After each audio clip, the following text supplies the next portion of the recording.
சமயம் நேயர்களுக்கு வணக்கம். இன்று நம்மோடு இணைந்திருக்கிறார் ஆஸ்கர் மூவிஸ் ப்ரொடியூசர் மற்றும் சினிமா விமர்சகர் பாலாஜி பிரபு அவர்கள். வணக்கம் சார். வணக்கம் சார். இன்றைக்கு விஜயகாந்த் அவர்களுடைய பிறந்த நாள். விஜயகாந்த் அப்படின்னு சொன்ன உடனே உங்களுக்கு என்ன தோணுது அப்படின்றத பத்தியும், சினிமா துறையில விஜயகாந்த் அவர்கள் மாதிரி இன்னொருத்தர் கிடையவே கிடையாது அப்படின்றாங்க. அந்த வகையில அவருக்கு சினிமா துறையில எந்த மாதிரியான மரியாதை இருந்தது அப்படின்றத பத்தி சொல்லுங்க சார். விஜயகாந்த் அப்படின்னு பேரை கேட்டோன்னே என்ன தோணுதுன்னா நல்ல மனிதர் அப்படின்னு தோணுது. ஏன்னா பார்த்தீங்கன்னா எல்லா இடத்துலையுமே ரொம்ப எல்லார்கிட்டையும் அன்பாகவும் ரொம்ப பண்பாகவும் நடந்திருக்காரு. விஜயகாந்த் இயல்பாக கொஞ்சம் கோவக்காரு தான், முரட்டுத்தனமான ஆள் தான். ஆனால் அந்த முரட்டுத்தனத்துக்குள்ள ஒரு அன்பு இருக்கும். அந்த அளவுக்கு பார்த்தீங்கன்னா விஜயகாந்த் எல்லார்கிட்டையுமே அன்பாக பழகினார். அவரோட சினிமா கேரியர் அப்படின்னு பார்த்தீங்கன்னா அவர் தூரத்து இடி முழக்கம் அதுதான் அவருடைய முதல் படம். அதுக்கப்புறம் தொடர்ந்து நிறைய படங்கள் பண்ணார். எஸ்.ஏ. சந்திரசேகரோடு சேர்ந்து சாட்சி அப்படி இப்படி நிறைய படங்கள். அப்புறம் ராமநாராயணன் நிறைய படங்கள் விஜயகாந்த் பயன்படுத்தினார் ஆரம்ப காலத்தில். ஸோ படிப்படியாக ஒரு ஒரு ஒரு இடத்துக்கு வந்தவர் தான் விஜயகாந்த். முதல் முரட்டுக்காலை அந்த படம் ரஜினிகாந்த் ஹீரோ ஏவிஎம்ல தயாரிக்கிறாங்க. அந்த படத்தில் ஒரு நல்ல வில்லன் இருந்தால் நல்லாயிருக்கும் அப்படின்னு விஜயகாந்தை கூப்பிட்டு அட்வான்ஸ் கொடுத்துட்றாங்க வில்லன் நான் நடிக்கிறதுக்கு. விஜயகாந்துக்கு அந்த நேரங்களில் சரியான படங்கள் இல்லை, பெருசாக படங்கள் இல்லாமல் வாய்ப்பு இல்லாமல் இருக்கார். ஸோ பரவாயில்ல வில்லன் நான் நடிக்கலாம் அப்படின்னு சொல்லிட்டு அந்த அட்வான்ஸ் விஜயகாந்த் வாங்கிடுறாரு. ராவுத்தர்கிட்ட போய் சொல்கிறார். ராவுத்தர் விஜயகாந்தினுடைய நெருங்கிய நண்பர். விஜயகாந்த்னு சொல்லும்போது ராவுத்தரை நம்ம பிரித்து பேச முடியாது. காரணம் என்னென்னா அந்தளவுக்கு ரெண்டு பேரும் சினிமா துறையில் பல வருடங்கள் ஒற்றுமையாக செயல்பட்டுருக்காங்க. ராவுத்தர் தயாரித்த பல படங்களில் விஜயகாந்த் நடிச்சிருக்காரு. எல்லாமே வெற்றி படங்களாக வேற அமைஞ்சிருக்கு. ஸோ ராவுத்தர்கிட்ட சொல்லும்போது ராவுத்தர் என்ன சொல்கிறாரு, அந்த அட்வான்ஸை முதல்ல போய் நீ திருப்பி கொடுத்துட்டு வா. நீ இந்த சினிமா துறையில் நீ ஹீரோ, நீ யாருக்கும் எந்த காலத்துலேயும் வில்லன் நான் நடிக்கக்கூடாது அப்படின்னு சொல்கிறாரு. விஜயகாந்த் சொல்கிறார், காசே இல்லாமல் இருக்குது, ரூம் வாடகை கூட கட்ட முடியல, இது வந்திருக்கு இந்த அட்வான்ஸ், இதை வேணாங்கிறியே அப்படின்னா கொடுத்துட்டு வா, நான் சொல்கிறத செய் அப்படிங்கிறாரு. உடனே விஜயகாந்த் ஏவிஎம் போய் அந்த அட்வான்ஸை திருப்பி கொடுத்துறாரு. ஸோ இதெல்லாம் எப்படின்னா அன்னைக்கு விஜயகாந்த் வில்லனாக நடிச்சிருந்தா அடுத்தடுத்து வில்லனாகவே விஜயகாந்தை கூப்பிட்டுருப்பாங்க. இவ்வளோ பெரிய கேரியர் டெவலப் ஆயிருக்காது. அதுக்கு முதல் காரணம் ராவுத்தர்னு நம்ம சொல்லலாம். அடுத்து விஜயகாந்தனுடைய பயணம் அப்படி இருக்குன்னு பார்த்தீங்களா, பெரிய பெரிய படங்கள் நடிக்கிறாரு, ஆக்ஷன் படங்கள் நடிக்கிறாரு, ரொம்ப பிரமாதமாக ஸ்டண்ட் பண்ணுவார், ரொம்ப பிரமாதமாக ஸ்டண்ட் காட்சிகள் நடிப்பார் அப்படிங்கிற பேரை விஜயகாந்த் எடுக்கிறாரு. இன்னும் சொல்லப்போனால் ஒரு ஆக்ஷன் ஹீரோ அப்படின்னா அதுக்கு 100% பொருந்தக்கூடிய ஒரு நபர் தான் விஜயகாந்த். ஸோ இந்த மாதிரி இருக்கிற சூழ்நிலையில் விஜயகாந்த் நிறைய பேருக்கு நிறைய உதவிகள் செஞ்சார். விஜயகாந்த் செய்யாத உதவியிலே கிடையாது. அதாவது ஏதாவது ஒரு கஷ்டம் ஒரு பிரச்சனை அப்படின்னு போய் விஜயகாந்த் கிட்ட போய் நின்னீங்கன்னா நிச்சயமாக அவர் பாக்கெட்டில் இருக்கிறது எடுத்து கொடுத்துருவார். அந்த அளவுக்கு ஒரு நல்ல மனிதர். ஆரம்பத்தில் சினிமாவில் பார்த்தீங்கன்னா விஜயகாந்துக்கு ஒரு அவமானம் நடந்துருந்துச்சு. அதை பற்றி நம்ம பேசியிருந்தோம் முன்னாடி. அதாவது சாப்பிடும்போது ஹீரோயின் வந்துட்டாங்கன்னு தட்டை பிடிங்கிட்டாங்க. ஸோ அதிலேருந்து பார்த்தீங்கன்னா ஒரு மனசில் ஒரு வெறி விஜயகாந்துக்கு, ஒரு வைராக்கியம். அது என்ன அப்படின்னா, நம்ம ஒரு பெரிய ஹீரோவாக வந்துட்டோம்னா, நம்ம சொல்கிறத கேட்குற அளவுக்கு நம்ம வளர்ந்துட்டோம்னா, அன்னைக்கு யூனிட்டில் எல்லாருக்கும் சமமாக சாப்பாடு போடணும் அப்படின்னு. அந்த மாதிரி சமமாக சாப்பாடு போடுற அந்த ட்ரெண்டு அது சினிமாவில் கொண்டு வந்ததே விஜயகாந்த் தான். இன்னைக்கு பல பேர் பார்த்தீங்கன்னா ஹீரோலேருந்து கடைசியில் இருக்கிற லைட் பாய் ப்ரொடக்ஷன் பாய் வரைக்கும் ஒரே மாதிரியான சாப்பாடு போடுறாங்க. அது காரணம் விஜயகாந்த் தான். அதுவும் இல்லாமல் பார்த்தீங்கன்னா விஜயகாந்த் ரோகிணி லாட்ஜ்னு ஒரு லாட்ஜ் டி நகரில் இருந்துச்சு. அந்த லாட்ஜில் எப்போவுமே சோர் பண்ணிக்கிட்டே இருப்பாங்க, அதாவது உலையாக்கிட்டே இருப்பாங்க. காரணம் என்னென்னா சினிமா சார்ந்த அசிஸ்டன்ட் டைரக்டர்ஸு, டெக்னீஷியன்ஸு அவங்களுக்குலாம் எல்லா நேரங்கள்லையும் வேலை கிடைக்காது. வேலை இல்லாமல் அவங்க பசியும் பட்டினியுமா பல நேரங்களில் பார்த்தீங்கன்னா டீயும் சிகரெட்டும் குடிச்சிட்டே அவங்க வாழ்க்கையை வாழ்வாங்க. அப்படிப்பட்ட சினிமாவில் வறுமையில் இருக்கிற கடைநிலையான ஆளுங்களுக்கு நம்ம சாப்பாடு போடணும் அப்படிங்கிற ஒரு நல்ல எண்ணத்தோடு தொடர்ந்து அந்த அந்த அந்த சாப்பாடு போடுறதை நடத்திட்டு இருந்தார். அது பல பேர் அன்னைக்கு விஜயகாந்த் ஆஃபீஸ் போனால் சாப்பிட்லாம்டா அப்படின்னு சொல்லி நம்பி வருவாங்க.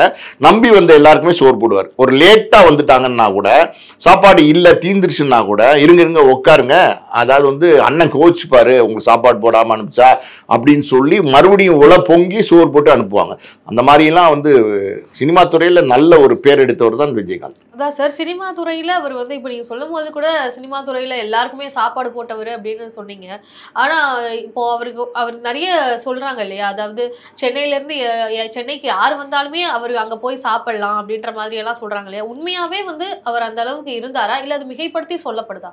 மிகைப்படுத்தி சொல்லப்படுதுன்னு சொல்றது வந்து ரொம்ப தவறு. அதாவது உண்மையாலுமே பார்த்தீங்கன்னா இயல்பாகவே பார்த்தீங்கன்னா உணவு பல பேருக்கு உணவு கொடுத்தாரு. சாப்பாடு அப்படின்னு சினிமாவில் சொன்னீங்கன்னா அது விஜயகாந்த் அப்படிங்கிற பேரை வந்து நம்ம தவிர்த்துட்டு பேசவே முடியாது. அந்த அளவுக்கு பல உதவிகள் செஞ்சார். நீங்கள் சொல்கிறீங்க அதாவது வந்து சினிமா இருக்கிற அசிஸ்டன்ட் டைரக்டர் டெக்னீஷியன்ஸு வேலை இல்லாதவங்க அங்கே வந்து பசியாரிக்கலாம் சாப்பிட்டுக்கலாம் அப்படின்னு நான் சொன்னேன். அதே நேரத்தில் பார்த்தீங்கன்னா இந்த மாதிரி ஒரு இடத்துல விஜயகாந்த் சோறு போடுவார் அப்படின்னு சொல்லிட்டு பல ஊர்லேருந்து வராங்கல்ல, பட்னியும் பசியுமா வராங்கல்ல, அவங்கெல்லாம் கூட வந்து இந்த மண்டபத்தில் வந்து சாப்பிடுவாங்க. அந்த மாதிரி வந்து எல்லாருக்குமே சோறு போட்டார். உண்மைதான். விஜயகாந்த் யாருமே மிகைப்படுத்தி எல்லாம் பேசலை. உண்மையாலுமே ஒரு சினிமா ஹீரோ, அவர் ரியல் லைஃப்லேயும் ஹீரோவாக இருந்தார். நடிகர் சங்கம், அந்த நடிகர் சங்கம் வந்து கடனில் இருந்துச்சு, அந்த பத்திரம் கடனில் இருந்துச்சு, அதை மீட்ட முடியாத ஒரு சிக்கல் இருந்தாங்க. அன்னைக்கு விஜயகாந்த் வந்து நடிகர் சங்கத்தினுடைய தலைவராக இருந்தார். தலைவராக இருக்கும்போது பார்த்தீங்கன்னா ரஜினிகாந்த்லேருந்து கமலஹாசன்லேருந்து விஜய்லேருந்து இன்னும் பல பிரபலங்கள் முன்னணி நட்சத்திரங்களை ஒருங்கிணைத்து மலேசியா மாதிரி இடங்களுக்கு கூட்டு போய் கலை நிகழ்ச்சி நடத்தி அதன் மூலமா வந்த பணத்தை வந்து நடிகர் சங்கத்துக்கு கொடுத்து அதன் மூலமா அந்த பத்திரத்தை திருப்பி கொடுத்தார். அந்த பெருமை வந்து விஜயகாந்துக்கு தான் சேரும். இந்த மாதிரி பார்த்தீங்கன்னா இப்போ நடிகர் சங்கம் அப்படின்னாலே வந்து விஜயகாந்தை விட்டுட்டு பேச முடியாது. ஸோ எங்கே நீங்கள் போனீங்கனாலும் விஜயகாந்தை விட்டுட்டு பேச முடியாத அளவுக்கு வந்து அவர் வந்து பல நேரங்களில் பல விஷயங்களை சினிமா செஞ்சிருக்காரு. அதே மாதிரி அரசியலுக்கு வரேன் அப்படின்னு முடிவு பண்ணி தேமுதிக தொடங்கினோடனே பார்த்தீங்கன்னா நடிகர் சங்கத்தில் வந்து தலைவராக இருந்த பொறுப்பு வந்து ரிசைன் பண்ணிட்டார். ஸோ அவருடைய பார்வை எப்போவுமே தெளிவாக இருந்துச்சு. அதாவது வந்து இந்த பதவியில் இருக்கும், அந்த பதவி நமக்கு பேர் கொடுக்கும் புகழ் கொடுக்கும் அப்படி இல்லை, அந்த பதவியில் இருந்து நம்ம யாருக்கு என்ன உதவி செய்யலாம், யாருக்கு நம்ம உதவி செய்ய முடியும், எப்படியெல்லாம் உதவி செய்யலாம், அந்த பார்வை தான் விஜயகாந்துக்கு இருந்துச்சு. தவிர ஒரு பதவிக்கு வந்து அது மூலமாக சம்பாதிக்கணுங்கிற பார்வை வந்து விஜயகாந்துக்கு இல்லவே இல்லை. விஜயகாந்த் வந்து சினிமாவில் வந்து எப்போவுமே பேசும்போது என்ன சொல்லுவாங்கன்னா, அதாவது வந்து கேப்டன் அப்படின்னு பேச ஆரம்பிச்சாங்க. கேப்டன் பிரபாகரன் அந்த படம் வந்து இன்னைக்கு மறுபடியும் கிட்டத்தட்ட பார்த்தீங்கன்னா ஆகஸ்ட் 22 ரீரிலீஸ் ஆயிருக்கு. இன்னைக்கு வந்து விஜயகாந்தனுடைய பிறந்த நாள். இன்னைக்கு வந்து கேப்டன் அப்படின்னு கொண்டாட ஆரம்பிச்சது எப்படின்னா, கேப்டன் பிரபாகரனுக்கு அப்புறம் பார்த்தீங்கன்னா விஜயகாந்த் வந்து ஒரு கேப்டனாக கூப்பிட ஆரம்பிச்சாங்க. எல்லாருமே சினிமா இண்டஸ்ட்ரியில் பார்த்தீங்கன்னா விஜயகாந்த்னே சொல்ல மாட்டாங்க, கேப்டன் வீட்டுக்கு போயிட்டு வந்தேன், கேப்டனை பார்த்துட்டு வந்தேன், கேப்டன் பேசிட்டு வந்தேன். அந்த மாதிரி வந்து அந்த பேரு அந்த அதுக்கு தகுதியான மனிதர். அதாவது வந்து சில பேர்லாம் பார்த்தீங்கன்னா தகுதி இல்லாமே வந்து அவங்க பட்டங்களை வச்சுப்பாங்க. ஆனால் இவர் வந்து பட்டம் இவர் எந்த பட்டமும் வச்சுக்கலாம். ஆனால் வந்து இந்த பேர் அவருக்கு தகுதியான பேரா இருந்துச்சு. அந்த அளவுக்கு அவர் தகுதியா நடந்துகிட்டார். ஓகே சார், இப்போ விஜயகாந்த் அப்படின்னு சொல்லும் பொழுது இவ்வளவு விஷயங்கள் சொல்றீங்க. அவர் பெரிய அளவுல மதிக்கக்கூடிய ஒரு தலைவரா இருக்கிறாரு. இன்றைய தலைமுறைகளுக்கு இவர்கிட்ட இருந்து தெரிந்து கொள்ள வேண்டிய விஷயம், கற்றுக்கொள்ள வேண்டிய விஷயம் அப்படின்னா எதை சொல்றீங்க? விஜயகாந்த் வந்து ஒரு தைரியமான பர்சனாலிட்டிமா. உண்மையாக சொல்லப்போனால் வந்து யாருக்கும் அஞ்சக்கூடிய ஒரு மனிதர் கிடையாது. அதுக்கு ஒரு உதாரணம் சொல்லணும்னா, இன்னைக்கு பார்த்தீங்கன்னா கமலஹாசன்லேருந்து விஜய்லேருந்து இன்னும் பல பேர் சினிமா நடிகர்கள் வந்து, அதாவது வந்து ஜெயலலிதா கலைஞர் 2 ஆளுமைகள், அவங்க 2 ஆளுமைகளும் மறைஞ்சிட்டாங்க. இன்னைக்கு அவங்க இல்லைன்னோட இவங்கெல்லாம் அரசியலுக்கு வந்திருக்காங்க.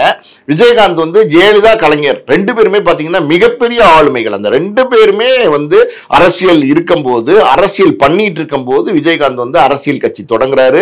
தேமுதிகங்கிற கட்சியை தொடங்கி அவர் அரசியலுக்குள்ள வராரு. இது வந்து விஜயகாந்தனுடைய தைரியம். அதாவது வந்து நாம ஒரு விஷயம் நினைக்கிறோம், அது யாருக்கும் பயப்பட வேண்டிய அவசியம் இல்லை, பயப்பட வேண்டிய தேவை இல்லை அப்படின்னு தைரியமா வந்தார். பார்த்தீங்களா, இயல்பா வந்தார். இப்போ மற்ற நடிகர்கள் எல்லாம் எடுத்துட்டீங்கன்னா விஜயோ இல்லை கமலஹாசனோ கூட எடுத்துக்கோங்களேன். கமலஹாசன்லாம் மூத்த நடிகர் தான்.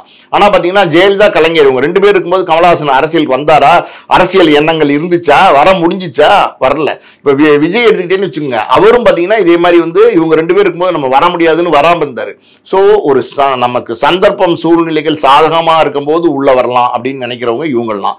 எந்த சந்தர்ப்பம் எப்படி இருந்தாலும் பரவாயில்ல, எதிர்கொள்ளலாம் அப்படிங்கிற தைரியத்தோட வழியை உள்ள அரசியலுக்கு வந்தவர் தான் விஜயகாந்த். ஸோ அதனால வந்து விஜயகாந்த் கிட்ட இருந்து இன்றைய இளைஞர்கள் தெரிஞ்சுக்க வேண்டிய ஒரு விஷயம் என்னன்னா, விஜயகாந்த் மாதிரி தைரியமா நடந்துக்கணும். எந்த ஒரு செயல் நம்ம நினைச்சோமோ அதை வந்து வெற்றிகரமா செஞ்சு முடிக்கணும் அப்படின்னு நினைச்சு செஞ்சு முடிக்கக்கூடிய அந்த குவாலிட்டி இருக்கு பார்த்தீங்கன்னா, அதை வந்து இன்றைய இளைஞர்கள் வந்து விஜயகாந்த் வந்து கத்துக்கலாம். ஓகே சார், இப்போ விஜயகாந்த் அவர்கள் வந்து இந்த அளவுக்கு இவ்வளவு தைரியமான நபரா இருக்கிறாரு. சினிமா துறையில கேப்டன் அப்படின்னு சொல்லி அவர் சொல்லாமலே எல்லாருமே சொன்னாங்கன்னு தான் சொல்றீங்க. ஆனா அவர் அரசியல் வரும் பொழுது ஏன் சினிமா துறையில இருந்து நிறைய பேர் அவரை ஆதரிக்கல? சினிமா துறையிலேருந்து யாருமே எப்பவுமே ஆதரிக்க மாட்டாங்கம்மா. சினிமா துறை எப்பவுமே எப்படின்னா நன்றி கெட்ட துறை. அது வெளிப்படையா முதல்ல சொல்லிடுறேன். ரெண்டாவது பாத்தீங்கன்னா இந்த நேரத்துல இந்த குரலை நம்ம எழுப்பினோம்னா நமக்கு தப்பாயிருமோ, நமக்கு எதிர்ப்பாயிருமோ, இந்த கட்சி ஆளுங்கட்சியா இருக்கு, இப்போ நம்ம இந்த கருத்தை சொன்னோம்னா இது நடந்துருமோ அப்படி நடந்துருமோன்னு பயப்படுவாங்க. ஏன்னா கோடிகள்ல பணம் சம்பாதிக்கிறாங்க. அந்த பணத்தை முதல்ல காப்பாற்றணும். அதாவது ஒரு 10 கோடி 20 கோடி 30 40 200 கோடியில சம்பாதிக்கும் போது அந்த 200 கோடியை காப்பாற்றணுமே, அந்த பயம் அவங்களுக்கு வந்துடும். ஐயோ நம்ம யாரையாவது ஏதாவது சொல்லிட்டோம்னா அப்படின்ற மாதிரி பயம் வந்துடும். ஸோ பொதுவாகவே பார்த்தீங்கன்னா அரசியல் சூழ்நிலைகள்லாம் இருக்கும்போது அதுக்கு எதிர்த்து குரல் கொடுக்க மாட்டாங்க. இந்த மாதிரி நடிகர்கள் பல பேர் சினிமா துறையில் குரல் கொடுக்க மாட்டாங்க. இது இயல்பு. இப்போ ஒரு உதாரணம் சொல்றேன். ஜெயலலிதா அம்மையார் சீஃப் மினிஸ்டரா இருக்காங்கன்னு வச்சுக்கோங்களேன். உடனே ஜெயலலிதா அம்மையாருக்கு ஜால்ரா போடுவாங்க. அவங்களுக்கு ஒரு பாராட்டு விழா எடுப்பாங்க, பிரம்மாண்டமா நடத்துவாங்க. அதே மாதிரி அவங்க ஆட்சியில் இல்லாம போயிட்டு கலைஞர் ஐயா வந்துட்டாங்கன்னு வச்சுக்கோங்க, உடனே கலைஞர் ஐயாவுக்கு ஒரு பாராட்டு விழா பண்ணுவாங்க. அதே மாதிரி பாத்தீங்கன்னா பிரம்மாண்டமா பண்ணுவாங்க. இப்ப சமீபத்தில் பாத்தீங்கன்னா தமிழ் திரையுலகமே சேர்ந்து மு.க. ஸ்டாலினுக்கு ஒரு பாராட்டு விழா நடந்துச்சு. ஸோ இது அந்தந்த நேரத்துல யார் ஆட்சியில் இருக்காங்களோ அவங்களுடைய தயவு தேவை, அவங்கள பகச்சிக்க கூடாது அப்படிங்கிற ஒரு எண்ணத்தோடய தான் அவங்க செயல்படுவாங்க. எதுக்குமே குரல் கொடுக்க மாட்டாங்க. இன்னொரு உதாரணமும் சொல்றேன். இப்ப கமலஹாசன் ஒரு மேடையில், அதாவது தக் லைஃப் மேடைன்னு நினைக்கிறேன், அதுல ஏறி அதாவது தமிழிலிருந்து பிறந்ததுதான் கன்னடம் அப்படின்னாரு. தப்பா சரியாங்கிறது வாதம்லாம் அப்புறம் கூட போலாம். ஆனா அந்த நேரத்துல சரியான வாதம் தான். ஆனா யாராவது சினிமா துறையிலிருந்து கமலஹாசனுக்கு குரல் கொடுத்தாங்களா அப்படின்னா யாருமே குரல் கொடுக்கல. அவர் ஒரு மூத்த நடிகர், கிட்டத்தட்ட பாத்தீங்கன்னா 60 வருடங்களுக்கு மேல சினிமாவில் நடிச்சுக்கிட்டு இருக்காரு, ஜாம்பவானா இருக்காரு. அவருக்கே இந்த அவல நிலை. ஆனா அரசியல்ல இருந்து பல பேர் அவருடைய கருத்துக்களுக்கு ஆதரவு சொன்னாங்க, பொதுமக்கள் ஆதரவு சொன்னாங்க. ஆனா சினிமால இருந்து யாருமே குரல் கொடுக்க தயங்கினார்கள். அதாவது ஒரு கட்சியினுடைய தலைவரா இருக்காரு, யாரு தாவேகாவுடைய தலைவரா இருக்கிற விஜய் கூட இதுக்காண்டி ஒரு ட்வீட் போடுறதுக்கு கூட தயங்கினாரு. அப்படின்னா சினிமா துறை எந்த காலத்திலையும் யாருக்குமே ஆதரவா பேசாது. ஸோ விஜயகாந்த் அரசியலுக்கு வந்த போதும் அதே தான் சூழ்நிலை. விஜயகாந்த் வந்த நேரத்திலையும் மற்ற கட்சிகள் ஆட்சியில் இருந்தாங்க இல்லையா, நான் சொன்ன மாதிரி கலைஞர் இருந்தாரு, ஜெயலலிதா அம்மையா இருந்தாங்க. ஸோ இவங்களுக்கு நடுவில் விஜயகாந்த் வாழ்க இல்ல விஜயகாந்த் அரசியலை நான் வரவேற்கிறேன்னு குரல் கொடுத்தா நமக்கு பிரச்சனை வந்துருமே. நம்ம சம்பாதிக்கிற 200 கோடி ரூபாயை புடுங்கிட்டு போயிடுவாங்களே, இன்கம் டாக்ஸ், இடி ரைடு அது இதுன்னு அப்படின்னு சொல்லி பயந்து குரல் கொடுக்கறதுக்கு முன் வரமாட்டாங்க. அது விஜயகாந்த் அரசியலுக்கு வந்தப்போ அப்படிதான் நடந்துச்சு. இந்த இடத்துல நம்ம இன்னொரு விஷயம் சொல்லணும். தைரியமா ஒரு குரல் கொடுத்தாரு. எப்படி நீட்டுக்கு எதிர்ப்பா சூர்யா ஒரு குரல் கொடுத்தாரு. சூர்யாக்கு என்னாச்சு பாத்தீங்களா? சோசியல் மீடியால ஒரு கட்சி சார்ந்தவங்க உட்கார்ந்துக்கிட்டு பயங்கரமா சூர்யா படங்கள் வரும்போது ஓட விடாம பண்றது, நல்லா இருக்கிற படத்தை நல்லா இல்லைன்னு சொல்றது, பயங்கரமா சூர்யா விமர்சனம் பண்ணிட்டு இருக்காங்க. ஸோ என்னன்னா இது மாதிரி குரல் கொடுக்கறவங்களையும் இந்த சோசியல் மீடியா அப்படிங்கறத வச்சுக்கிட்டு நிறைய பேர் மிஸ்யூஸ் பண்றாங்க. எல்லாரும் பண்றாங்கன்னு நான் சொல்லல, மிஸ்யூஸ் பண்றாங்க. சூர்யாக்கு அந்த மாதிரி ஒரு சூழ்நிலை நடந்துச்சு. விஜய் ஜிஎஸ்டி பத்தி பேசினாரு. எப்ப கத்தி படத்துல பேசினப்ப என்னாச்சு? அதாவது நெய்வேலியில ஷூட்டிங்ல இருக்கும்போது வாங்க அப்படின்னு சொல்லிட்டு கார்ல ஏத்தி தனியா கொண்டு வந்தாங்கல்ல. ஸோ இதெல்லாம் நடக்கும். அதனால இதுக்கெல்லாம் பயப்படுவாங்க. அதனால விஜயகாந்துக்கும் குரல் கொடுக்கல. அவர் கொடுத்தா ஏதாவது பிரச்சனை வந்துடும் கொடுக்கல. சரி சார், இப்போ விஜயகாந்த் அவர்களுக்கு உடல்நிலை சரியில்லாம மருத்துவமனையில இருந்தாரு இல்லையா, அவருடைய உடல்நிலை எப்படி இருக்குன்னு சொல்லி அவருடைய நெருங்கிய வட்டாரத்துல கேட்டா கூட தெரியாத ஒரு சூழல் தான் இருந்தது. ரொம்பவே பெரிய பெரிய ஆட்கள், முதலமைச்சர், சூப்பர் ஸ்டார் அவர்கள், அவங்க எல்லாம் மட்டும்தான் சந்திக்கிறதுக்குரிய வாய்ப்பே இருந்தது. இப்போ விஜய் அவர்கள் கிட்ட எல்லாம் கேள்வி எழுப்புறாங்க. அண்ணன்னு சொல்றீங்க, அப்போ உடல்நிலை சரியானதப்போ உங்களுக்கு தெரியாதா அண்ணன் எல்லாம் கேட்கறாங்க. ஆனா பெரிய அளவுல வாய்ப்புகள் மறுக்கப்பட்டதா, இல்ல யாரும் போகலையா, இல்ல போக முடியாத சூழலா, அதை பத்தி சொல்லுங்க சார். இல்லம்மா, மறுக்கப்பட்டது அப்படிங்கறத நான் ஒத்துக்க மாட்டேன். இப்ப விஜயோட ஸ்டேட்மெண்ட் என்னன்னா, என்னுடைய அண்ணன் விஜயகாந்த் அப்படிங்கறத இப்ப மதுரை மாநாட்டுல சொல்லியிருக்காரு. அப்படி சொல்லக்கூடியவர் அவருக்கு ஆரம்ப காலத்துல பாத்தீங்கன்னா அவருடைய 2வது படம் அந்த அதாவது நாளைய தீர்க்கு அப்புறம் செந்தூர பாண்டியன் ஒரு படத்துல விஜயகாந்த் நடிச்சு கொடுத்தாரு. ஒரு கேமியோ மாதிரி நடிச்சு கொடுத்தாரு, ஒரு அண்ணனா நடிச்சு கொடுத்தாரு. ஆமா, காசே வாங்காம நடிச்சு கொடுத்தாரு. அன்னைக்கு விஜயகாந்தோட சேர்ந்து நடிச்சதுனாலதான் விஜயே பிரபலமாக ஆரம்பிச்சாரு. ஸோ இப்படியெல்லாம் விஜய்க்கு பல நேரங்கள்ல பல உதவிகள் செஞ்ச விஜயகாந்த் உடல்நிலை சரியில்லாம இருந்தப்ப விஜய் பார்க்க போனா யாரும் அவர் தடுத்திருக்க மாட்டாங்க. யார் தடுப்பாங்க நீங்க சொல்லுங்க? யார் தடுப்பாங்க? இப்ப சூப்பர் ஸ்டார் எப்படி பார்த்தாரு, இன்னும் எஸ்.ஏ. சந்திரசேகர் விஜயோட தந்தை போய் விஜயகாந்தை பார்த்தாரு. இன்னும் பல பிரபலங்கள் ஏ.ஆர். முருகதாஸ்ல இருந்து பல பிரபலங்கள் ஆர்.கே. செல்வமணி எல்லாருமே அந்த காலகட்டங்கள்ல உடல்நிலை சரியில்லாத காலகட்டங்கள்ல வீட்டுக்கு போய் பார்த்திருக்காங்க.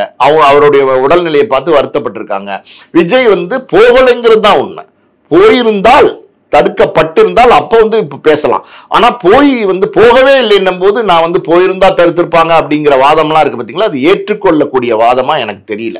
ஆனா விஜய் அவர்கள் அவருடைய உடல் இறந்து போனதுக்கு அப்புறமா அவருடைய உடல் வச்சிருந்த இடத்துல வந்து அவருக்கு அவ்வளவு எதிர்ப்பு இருந்தது. அதாவது எதிர்ப்புன்னு சொல்ல முடியாது, ஒரு செருப்பு வந்து பறந்து வர மாதிரியான செருப்பு பறந்தெல்லாம் வரல. செருப்பு எங்க இருந்து பறந்து வரும்? செருப்பு என்ன விமானமா இல்ல பட்டமா பறந்து வர்றதுக்கு? யாரோ ஒருத்தன வீசின செருப்பு அவர் மேல வந்து விழுந்துச்சு. தெளிவா சொல்லுங்க. ஆமா, அதான் வீசி அவர் பறந்து வந்து அவர் மேல விழுந்தது. அதுக்கு என்ன காரணமா இருக்கும் சார்? ஏன்னா அந்த அளவுக்கு யாரும் செய்யணும்னா அதுக்கு என்ன அவசியம் இருக்கும்? இல்லம்மா, அதாவது வந்துமா விஜயகாந்த் வந்து விஜய்க்கு வந்து பல உதவிகள் செஞ்சிருக்காரு நம்ம பேசின மாதிரி. அப்படி இருக்கும்போது விஜய் வந்து விஜயகாந்தால தான் வளர்ந்தார், அதுதான் உண்மை. அப்படி இருக்கும்போது விஜய் வந்து விஜயகாந்தினுடைய கடைசி கட்ட காலம்னு ஒண்ணு இருந்துச்சு இல்லையா, அந்த நேரத்துல வந்து நீங்க கேட்ட கேள்விதான். இதுக்கு முன்னாடி விஜய் வந்து விஜயகாந்தை போய் பார்க்கல, அதுதான் உண்மை. அப்படி இருக்கும்போது அந்த வருத்தங்கள் இறந்ததுக்கு அப்புறம் வந்து மாலை போட்டு மரியாதை செய்யறதுக்கு வந்திருந்தாரு. ஓகே, அதெல்லாம் வந்தாரு, அதெல்லாம் ஓகே. ஆனா அவங்களுடைய விஜயகாந்தனுடைய ரசிகர்கள் ஒருத்தவங்க இருப்பாங்கல்ல. இப்ப விஜய் வந்து விஜயகாந்த் உயிரோடு இருக்கும்போது பார்க்கலைங்கிறது வந்து பிரேமலதா விஜயகாந்தோ இல்ல விஜயகாந்தனுடைய வாரிசுகளோ அதை மன்னிச்சிடலாம், மறந்துடலாம். ஆனா வந்து ரசிகர்கள், விஜயகாந்தனுடைய ரசிகர்கள், அவங்களுக்கு ஒரு கோபம் இருக்கும்ல. அதாவது நம்ம தலைவரால தான் இவர் வந்தாரு, இவர் இவ்வளவு பெரிய ஆளானாரு, இவ்வளவு பெரிய ஸ்டார் ஆனாரு, நம்ம தலைவர் உடல்நிலை சரியில்லாத போது எங்க என்ன ஏதுன்னே கேட்காம கண்டுக்காம விட்டாரு, இன்னைக்கு வந்து மரணத்துக்கு வந்திருக்காரு, இவரெல்லாம் எதுக்கு வராரு, இங்க வந்து என்ன பண்ண போறாரு அப்படிங்கிற ஒரு கோபம் விஜயகாந்த் ரசிகர்கள் இருந்துச்சு. அதனாலதான் அந்த செருப்பு வீசினாங்க. ஓகே சார், தேமுதிக அப்படின்ற அந்த கட்சியை வந்து விஜயகாந்த் அவர்கள் ஆரம்பிச்சிருக்கிறாரு. அந்த ஆரம்பிக்கணும் அப்படின்ற காரணம் அவருக்கு என்னவா இருந்திருக்கும்னு நினைக்கிறீங்க? இல்லம்மா, அவர் விஜயகாந்துக்கு வந்து எப்படின்னா பொது சேவை செய்யணுங்கிற எண்ணங்கள் வந்து நிறையவே இருந்துச்சு. ஆரம்பத்துல இருந்தே நான் சொன்ன மாதிரி வந்து சாப்பாட்டுக்கு உதவி பண்றது, அதுக்கப்புறம் பாத்தீங்கன்னா நடிகர் சங்கத்தை மீட்டு கொடுத்தது, இதெல்லாம் வந்து பொது சேவை. அந்த மாதிரியான விஷயங்கள் வந்து விஜயகாந்துக்கு வந்து ஈடுபாடு ஜாஸ்தியா இருந்துச்சு. ஸோ பல பேருடைய படிப்பு செலவுக்கு வந்து விஜயகாந்த் வந்து காசு கொடுத்துருக்காரு. ஓகேவா, அந்த காலகட்டங்களில் அதாவது ஒரு வருஷமும் கல்வியாண்டு தொடங்குறதுக்கு முன்னாடி என்னுடைய பையன் ஸ்கூல் ஃபீஸ் கொடுங்க, என்னுடைய காலேஜ் ஸ்கூல் ஃபீஸ் கொடுங்க, இப்படிலாம் கேட்கும்போது பல உதவிகள் வந்து விஜயகாந்த் செஞ்சிருக்காரு. ஸோ அதுக்கப்புறம் நம்மளே ஒரு இன்ஜினியரிங் கல்லூரி தொடங்கினா என்ன, அதாவது குறைந்த செலவில் வந்து மாணவர்களை படிக்க வைக்கிறதுக்கு ஹெல்ப் பண்ற மாதிரி ஒரு கல்லூரி தொடங்கினா என்ன அப்படிங்கிறது தான் 100 ஏக்கர்ல மாமண்டூர்ல ஒரு இடத்த வாங்கினாரு. அந்த இடத்துக்கு போதிய பணம் இல்லைன்னும் போது அவர் வந்து ஐயா மூப்பனார் அவர்களிடம் போய் உதவி கேட்கிறார். இந்த மாதிரி எனக்கு வந்து இந்த கல்லூரி வாங்குறதுக்கு பணம் பத்தல, உதவி செய்யுங்க அப்படின்னு சொல்லி அவரோட வீட்டு டாக்குமெண்ட்லாம் வந்து மூப்பனார் கையில கொடுக்குறாரு. மூப்பனார் அந்த டாக்குமெண்ட்டை கையில வாங்கிட்டு ஆட்களை கூப்பிட்டு பெட்டி பெட்டியா வந்து விஜயகாந்தோட கார்ல வந்து பணத்தை ஏத்தி விடுறாரு. ஏத்தி விட்டுட்டு அந்த டாக்குமெண்ட்டை மறுபடியும் விஜயகாந்த் கொடுத்துட்டு என்ன சொல்றாருன்னா, நீ வந்து நல்லது செய்யணும்னு நினைக்கிற, உனக்கு வந்து நான் துணையா இருக்கிறதுக்கு நீ டாக்குமெண்ட்டை வந்து கொடுக்கணுமா, எனக்கு நான் வந்து மார்வாடிய கடையா நடத்துறேன், வட்டிக்கா விடுறேன், நான் உனக்கு பணம் வேணும் அவ்வளவுதானே, இந்த எடுத்துட்டு போ, எவ்வளவு வேணும், இன்னும் எவ்வளவு வேணும் வாங்கிக்கோ அப்படின்னு சொல்லி உதவி செஞ்சார் மூப்பனார். அந்த மாதிரி வேறு ஒருத்தருடைய உதவியை வாங்கியாவது வந்து ஒரு கல்லூரி தொடங்கி அதன் மூலமா வந்து ஏழை மாணவர்களுக்கு குறைஞ்ச செலவுல வந்து நம்ம கல்வி கொடுக்கணுங்கிற எண்ணங்கள்லாம் விஜயகாந்துக்கு இருந்துச்சு. ஸோ அதுதான் வந்து படிப்படியா வந்து விஜயகாந்துக்கு வந்து பொது சேவை செய்யணும், அரசியல் வந்தாதான் பொது விஷயங்களை செய்ய முடியும். அரசியல் தலைவராவோ அரசியல் கட்சியில வந்து ஒரு மிகப்பெரிய ஒரு ஆளுமையா இருந்தாதான் உங்களுடைய கருத்துக்களை நீங்க தைரியமா சொல்ல முடியும். நீங்க ஒரு தனி நபரா இருந்து கருத்து சொல்லும் போது என்ன ஆகும்னா பலவிதமான அட்டாக் வரும். அதாவது வந்து பலவிதமான அரசியல் கட்சிகள் இருந்து எதிர்ப்புகள் வரும். நீங்களே ஒரு கட்சி தலைவரா மாறினா என்ன ஆகும், தைரியமா நீங்க நினைக்கிறத செய்யலாம். அந்த மாதிரி நல்லது செய்யணும் மக்களுக்கு அப்படிங்கிற ஒரு நல்ல எண்ணத்தோட தான் விஜயகாந்த் வந்து அரசியலுக்கு வந்தார். அந்த இடத்துல இன்னொரு விஷயம் நான் சொல்லணும். விஜயகாந்த் வந்து ரொம்ப சென்சிட்டிவான ஆளுன்னா ரொம்ப உணர்ச்சி வசப்படுவார். அவரை யாராவது வந்து தப்பா பேசினாலோ இல்ல வந்து அப்படின்னாலோ இப்படின்னாலோ ஏதோ ட்ரிகர் பண்ற மாதிரின்னு சொல்லுவாங்கல்ல, அந்த மாதிரி வார்த்தைகளை பயன்படுத்தினா உடனே கோவப்படுவார். அதனால அரசியல்ல இவர் வந்துட்டாரு, இவருக்கு அரசியல்ல தனியா ஒரு செல்வாக்கு உருவாயிருச்சு. ஏடிஎம்கே டிஎம்கே எல்லாம் இருக்கும் போதே வந்து விஜயகாந்த் வந்து ஒரு செல்வாக்கான அரசியல் தலைவராக வளர்ந்துட்டு இருக்காருனால அவரை வந்து அந்த பத்திரிகையாளர்கள் அப்படிங்கிற பேர்ல, பத்திரிகையாளர்கள் அப்படி செய்யறது இல்ல, பத்திரிகையாளர்களோட பேர்ல கூட்டத்தோட கூட்டமா நின்று எதையாவது ஒரு கேள்வி கேட்க விடுறது. எங்க இருந்தோ ஒரு கூட்டத்துல இருந்து ஒரு கேள்வி வரும், நீங்க பண்ணிடுவீங்களா, நீங்க என்ன கிழிச்சிருவீங்க அப்படின்னு இவர் கோவமா பேசுவாரு. இதெல்லாம் வந்து வீடியோவா எடுத்து ட்ரால் பண்ணி இவர் வந்து கோவக்காரரு, யாரையும் திட்டுவாரு, எல்லாரையும் கத்துவாரு, எழுத்து பேசுவாரு, ரவுடி, அடிப்பாரு, போவாரு அப்படிங்கிற மாதிரி பரப்பி விட ஆரம்பிச்சாங்க. அதான் உண்மையை தவிர இயல்பா வந்து நல்ல மனிதர். ஆனா நான் சொன்ன மாதிரி முரட்டுத்தனமான ஆளு, கோவக்காரரு. அவருக்கு கோவம் வரும். ஆனா அந்த கோவத்தை வர்ற மாதிரி கேள்விகளை கேட்டு வம்பிழுத்தாங்க அவரை. அது இல்லாம பாத்தீங்கன்னா சட்டசபையில ஒரு விஷயம் நீங்க பார்த்திருப்பீங்க, ஜெயலலிதா அம்மையார நோக்கி வந்து கையை நீட்டி நாக்க துருத்துற மாதிரி ஒரு விஷயங்கள்லாம் இருக்கு பாத்தீங்களா. அங்க நடந்தது என்ன அப்படின்னா, அவரை வந்து ட்ரிகர் பண்ணி விட்டுருக்காங்க. இந்த மாதிரி வந்து பேசுற சூழ்நிலைக்கு கொண்டு போய் வச்சிருக்காங்க. அதனால அவர் அப்படி பேசிட்டார். பிற்காலத்துல அப்படி பேசிட்டனே தப்பாச்சே அப்படிங்கிறது வந்து அவர் ராதாரவி, தியாகு அவரோட நண்பர்கள்ட்ட எல்லாம் வந்து பகிர்ந்திருக்கிறார். அதான் உண்மை. ஆனா அவருடைய குணம் இருக்கு பாத்தீங்களா, நல்ல குணம். கோபம் இருந்தாலும் நல்ல மனிதர். அந்த கோபத்தை வந்து வெளிக்காட்டுற மாதிரியான சில விஷயங்களை செஞ்சு விஜயகாந்த் வந்து ட்ரால் மெட்டீரியலா மாத்தி இப்படி எல்லாம் பண்ணுவாரு பாருங்க, இவர்கிட்ட நாட்டை கொடுத்தீங்கன்னா என்ன ஆகும் அப்படிங்கிற மாதிரி ஒரு ஸ்டேஜுக்கு வந்து கொண்டு வந்துட்டாங்க. இன்னும் என்னை கேட்டா என்ன தெரியுமா, விஜயகாந்த் எல்லாம் நல்ல மனுஷன். அவரெல்லாம் பாத்தீங்கன்னா அரசியலுக்கு வராமே இருந்திருக்கலாம். ஏன்னா அந்த அளவுக்கு வந்து ஒரு நல்ல மனிதர். அரசியலுக்கு வந்து பல விமர்சனங்கள் அவர் மேல வைக்கிற மாதிரி சூழ்நிலை ஆகிப்போச்சு. அது வராமே இருந்திருந்தா இன்னும் நல்லா இருந்திருக்கும். ஓகே சார், இப்போ அரசியலுக்கு வந்துட்டாரு, இவ்வளோ பெரிய எதிர்கட்சி தலைவர் அளவுக்கு அந்த அளவுக்கு அவர் முன்னேறவும் செஞ்சாரு. ஆனால் கால சூழ்நிலை அவருக்கு வந்து அது கை கொடுக்கல அப்படின்றத நம்மளால பார்க்க முடிஞ்சது. ஆனால் விஜயகாந்த் அவர்கள் அரசியலில் செஞ்ச தவறு அப்படின்னா நீங்க எதை சொல்வீங்க சார்? இல்ல, அரசியல்ல விஜயகாந்த் செஞ்ச தவறு அப்படின்னா, முதல்ல வந்து இந்த திராவிட கட்சிக்கு மாற்றாதான் நான் வரேன் அப்படிங்கிற மாதிரி விஜயகாந்த் அரசியலுக்குள்ள வந்தாரு. தனியா தான் எலெக்ஷன் நின்னாரு. 1-2 எலெக்ஷன் பாத்தீங்கன்னா தனிச்சு தான் நின்னாரு. அவருக்குன்னு ஒரு ஓட்டு சதவீதம் இருந்துச்சு. அந்த மாதிரிலாம் இருந்த காலகட்டங்கள்ல என்ன ஆகி போச்சுன்னா, அவரு சில காரணங்கள், அதாவது குடும்ப சூழ்நிலைகள், அதாவது நீங்க வந்து ஒரு கட்சியோட கூட்டணியா வாங்க அப்படிங்கிற மாதிரி ஒரு சூழ்நிலையை விஜயகாந்துக்கு உருவாக்குனாங்க அன்னைக்கு. அதாவது விஜயகாந்துக்கு யாரோடும் கூட்டணி அமைச்சுக்கிறதுக்கு விருப்பம் கிடையாது, எந்த கட்சியோடையும் இணைந்து பணியாற்றதுக்கு ஆசையும் கிடையாது. ஆனால் விஜயகாந்த் வந்து அன்று நெருக்கடியால், அவருடைய குடும்ப சூழ்நிலைன்னு நினைக்கிறேன், நெருக்கடியால் அன்னைக்கு வந்து கூட்டணி அமைக்கிறதுக்கான ஒரு சூழலுக்கு தள்ளப்பட்டு கூட்டணிக்கு வந்து அவர் வந்தார். அன்னைக்கு வந்து பாத்தீங்கன்னா 2011 எலெக்ஷன் நினைக்கிறேன். அன்னைக்கு வந்து இந்த பக்கம், அதாவது டிஎம்கே கூட்டணி போவாரா ஏடிஎம்கே கூட்டணி போவாரா அப்படிங்கிற மாதிரி நின்றுச்சு. ஒரு கடைசி நொடிகள் இருந்துச்சு. ஏடிஎம்கே கூட்டணியோட வந்தாரு. ஏடிஎம்கே ஒரு பெரிய கட்சி, ஜெயலலிதா அம்மையாருக்கு ஒரு பெரிய செல்வாக்கு இருந்துச்சு. அதனால அவரும் ஒரு கணிசமான சீட்டை ஜெயிச்சு எதிர்கட்சி தலைவராக வந்தார். ஸோ அதெல்லாம் வந்து அவருடைய சாதனைகள் தான். எதிர்கட்சி தலைவராக வந்தாருங்கிறது ஒரு சாதனை தான். அது வந்து கிட்டத்தட்ட பார்த்தீங்கன்னா ஒரு மினிஸ்டருக்கு, ஒரு சபாநாயகருக்கு ஈக்குவலான ஒரு போஸ்ட், அந்தஸ்து, அது மாதிரியெல்லாம் இருந்த ஒரு மனிதர். பட் என்னன்னா, அவர் கூட்டணி அமைச்சது தான் நான் வந்து தப்பா நினைக்கிறேன். அவர் வந்து அந்த முடிவுக்கு தள்ளப்படாமல் இருந்திருந்தால், தனித்தே செயல்பட்டு இருந்தால் நிச்சயமா அவருக்கான செல்வாக்கு எப்பவுமே மெயின்டைன் ஆயிருக்கும். கூட்டணிக்குள்ள வரும்போது என்ன ஆச்சுன்னா, அது அவருடைய எப்படி சொல்றது, ஒரு கட்டமைப்பு ஒன்று இருக்கும் பாத்தீங்களா, அதை வந்து கொஞ்சம் கொஞ்சமா உடைக்க ஆரம்பிச்சாங்க. இவர் தனியா வருவேன்னாரு, நானே பண்ணுவேன்னாரு, இப்ப போய் இணைஞ்சிட்டாரு, அப்படி எல்லாம் சொல்லி கட்டமைப்பை உடைச்சாங்க.